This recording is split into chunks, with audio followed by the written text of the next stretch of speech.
What's up everybody, it's 2bricks and I'm back in with another video today, this time with a weird little custom sculpting thing which I've never done before for the channel, which is really fun. Lately I've been having a ton of fun playing around with clay, specifically the kind that you can put in the oven and it'll harden up and you have yourself a nice little sculpture. And so I thought, given that I've been enjoying that a lot lately, and that I'm also working on my version 2 of the Stinger Mantis currently, that I really wanted to have a custom minifigure of Greez to sit in the cockpit and pilot the thing. And since, you know, there's no indication that LEGO is going to give us one maybe ever, or a Stinger Mantis, or really any representation from Fallen Order beyond the current, you know, BD1 figure that we got, I thought that it was about time for me to sit down and take a stab at making one. So the plan is, and kind of the inspiration for this actually was because the LEGO upcoming 100th anniversary of Disney collectible minifigure series is coming out, and some leaked images have revealed that we're getting a Stitch with red, you know, four-armed, you know, the special double arm mold is going to be coming fairly soon. So I will be able to get my hands on some arms that have some double arm single pieces. You guys know what I mean. I'll share the image of the currently existing one right now.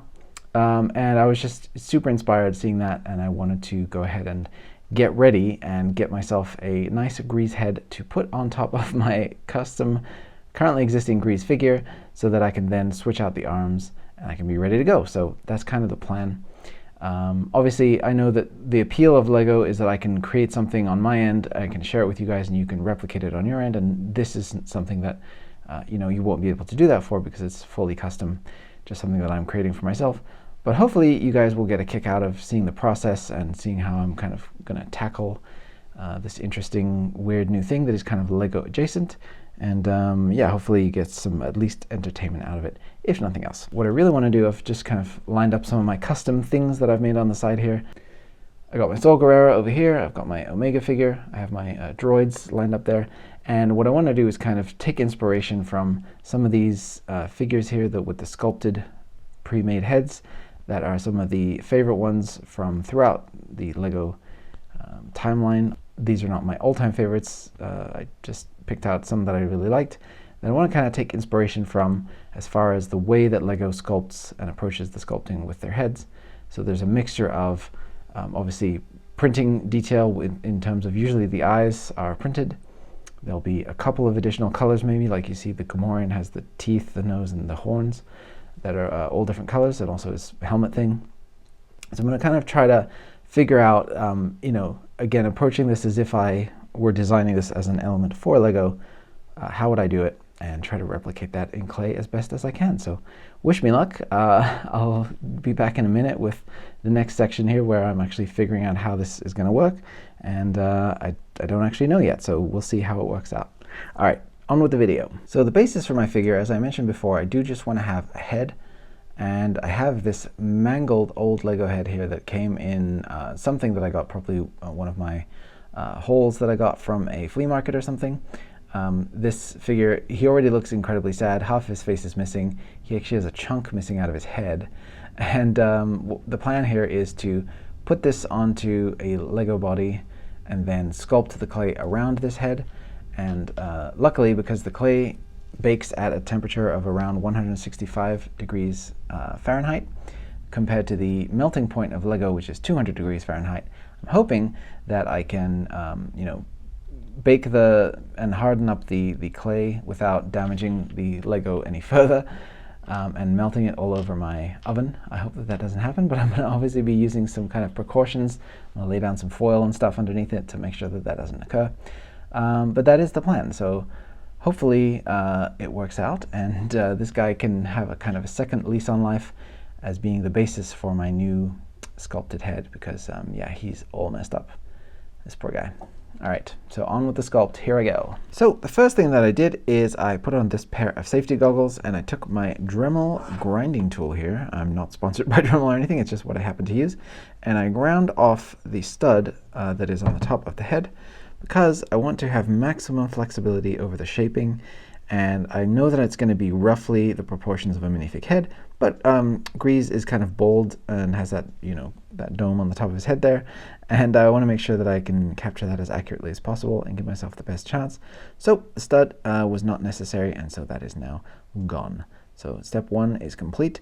Usually if I was taking a pristine Lego head to sculpt over the top of, I would take a piece of sandpaper and I would just sand this surface down a little bit because it's very smooth, and then that would give, and I would kind of mess up, like use a rough grit of sandpaper and mess up the surface a little bit.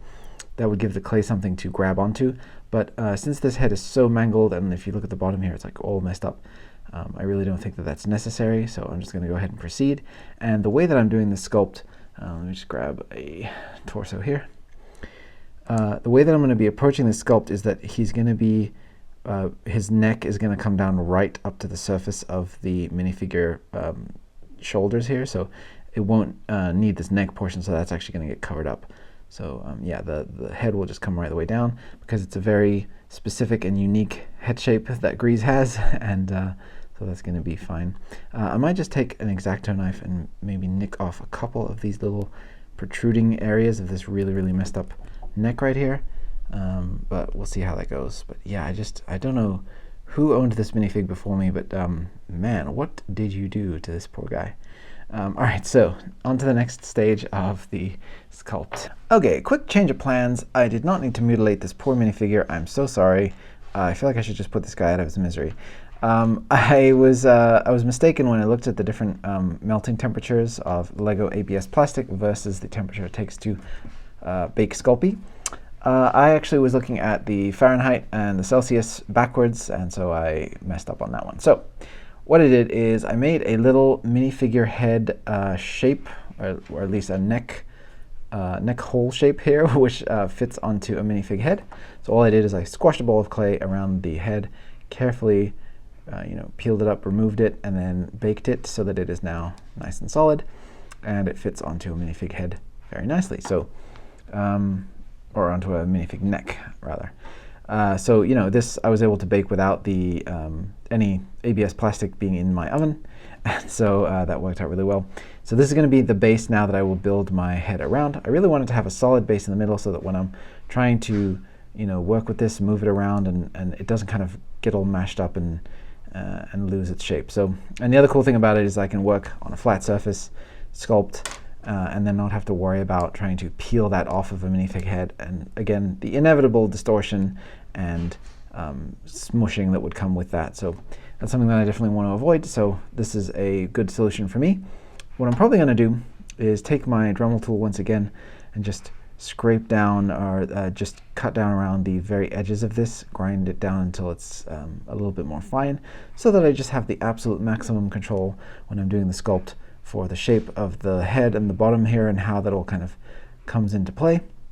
And then I'll probably also sand it a little bit as well, just to smooth out any little lumpy areas that I have.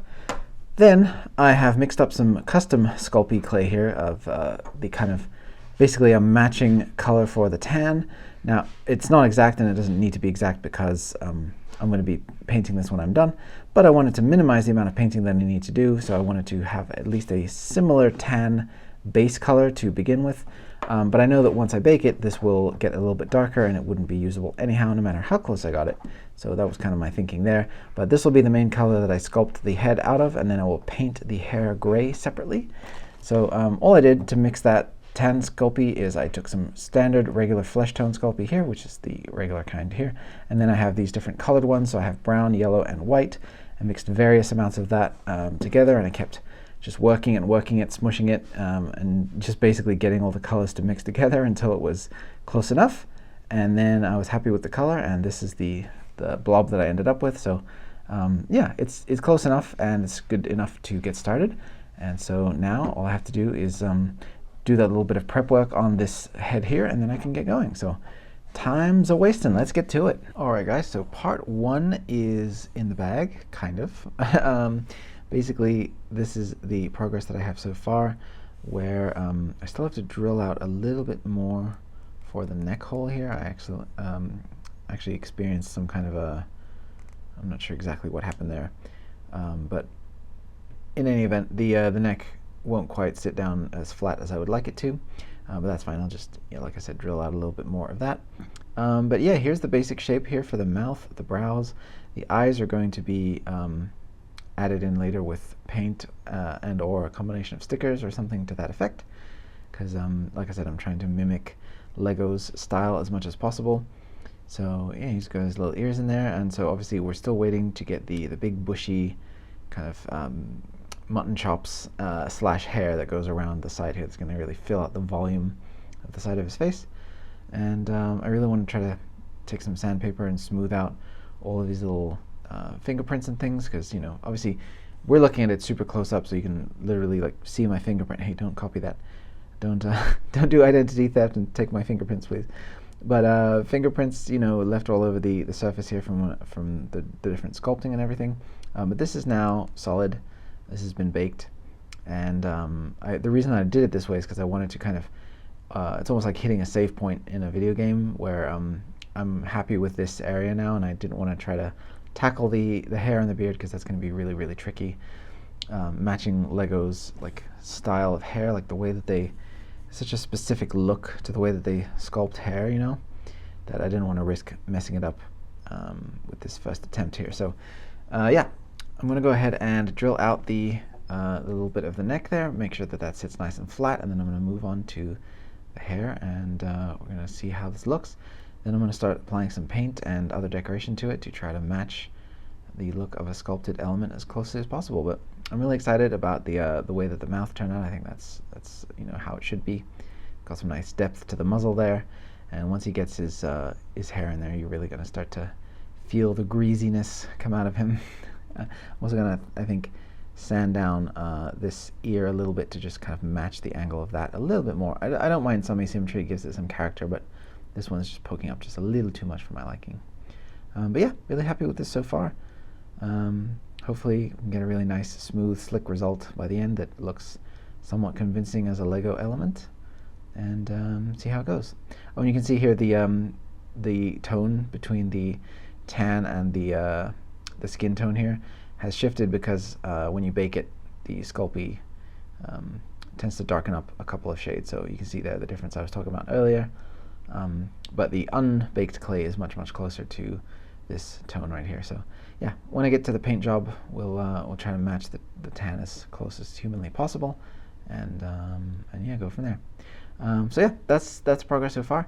Really happy and excited with the direction that it's going, and I cannot wait to get my hands on those four-armed pieces to really bring this all together. You know, when it's all said and done. I hope those come out, you know, soon enough. All right, so yeah, on to the next. All right, you guys, so here we go. I have the head basically done sculpt-wise. So I've added in the beard and the hair and everything. You see how it kind of wraps around and folds in there. I did a lot of work with very fine grit sandpaper and an X-Acto knife to kind of take off a lot of the rough edges. I still have a little bit more to go. Like you can see, there's a few little spots where there's like a little nick there by his ear, some little rough patches underneath the eyebrows there, and a few spots on his beard as well that I want to just go in and hit. But hopefully, once the first coat of paint is down, I'll really be able to get a good sense of that and see exactly where the work needs to go. But yeah, so far I'm really happy. I think this is turning out to be basically exactly what I was hoping for in terms of the you know, believability as a Lego piece. And yeah, I'm really excited to get onto the painting and everything, and actually see him with some eyes and nostrils and all that kind of good fun detail. Some eyebrows in there too.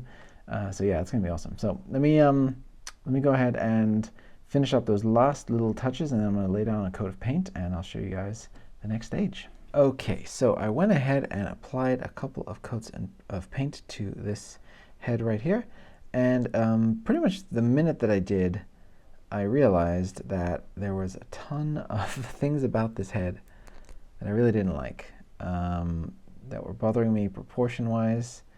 How much Greez's snout is sticking out there, the overall shape of his brow.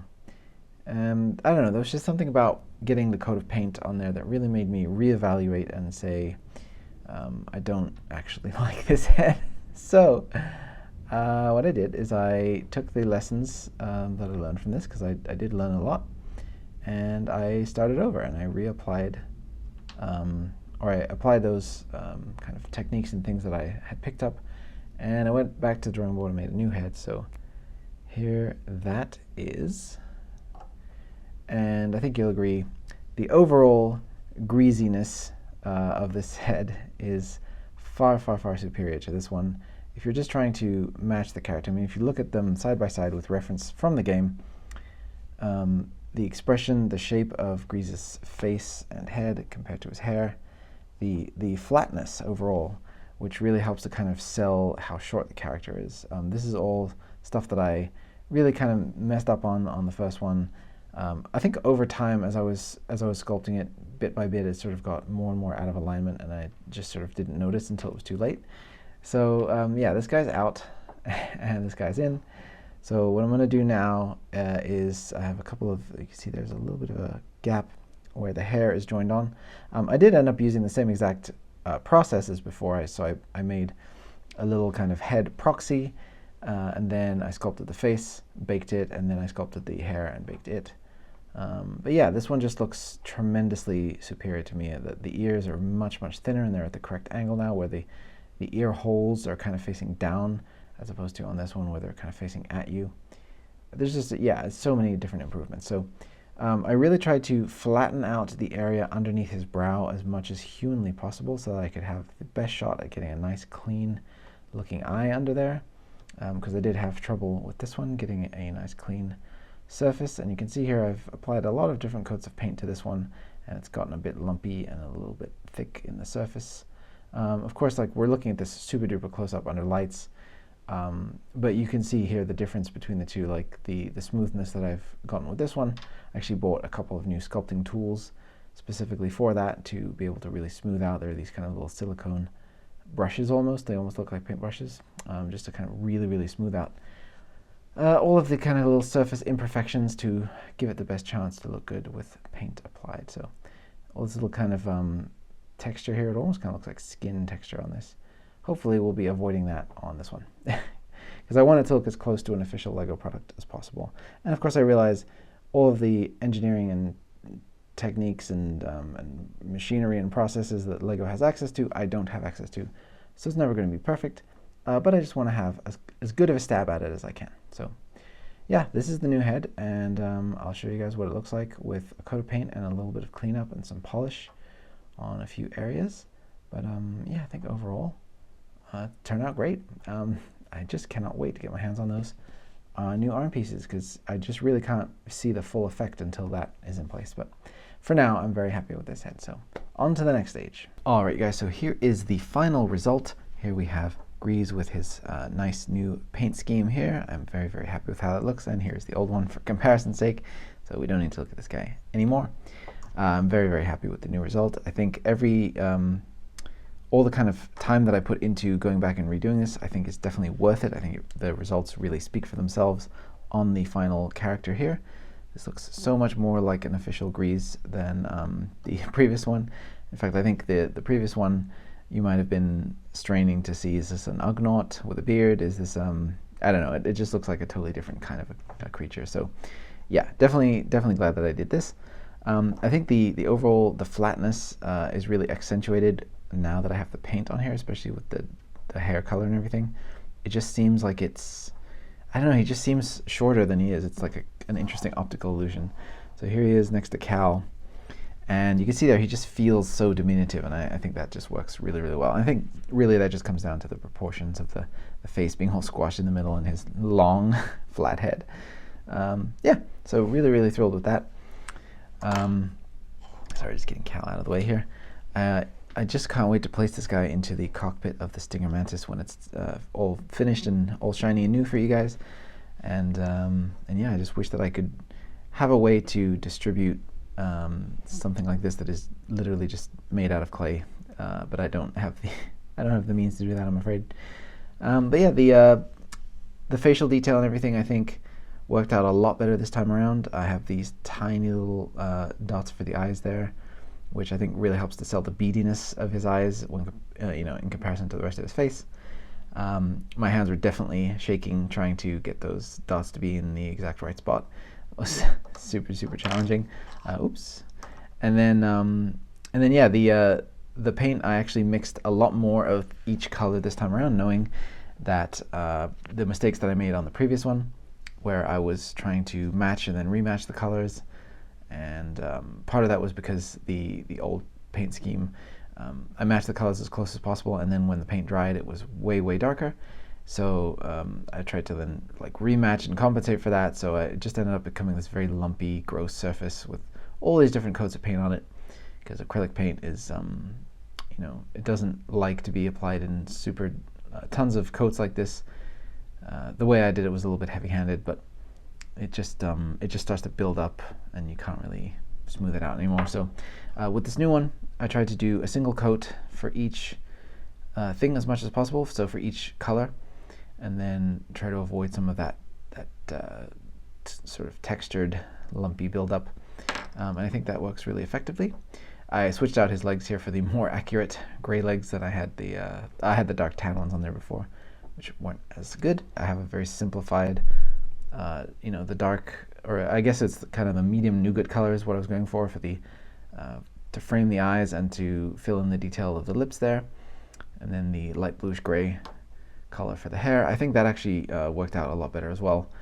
The color is a lot closer. Like if you look at this previous head here, the color is a lot closer. It's still a little too dark, but much closer to light bluish gray than the previous head, where it was sort of a, I don't know, really blue.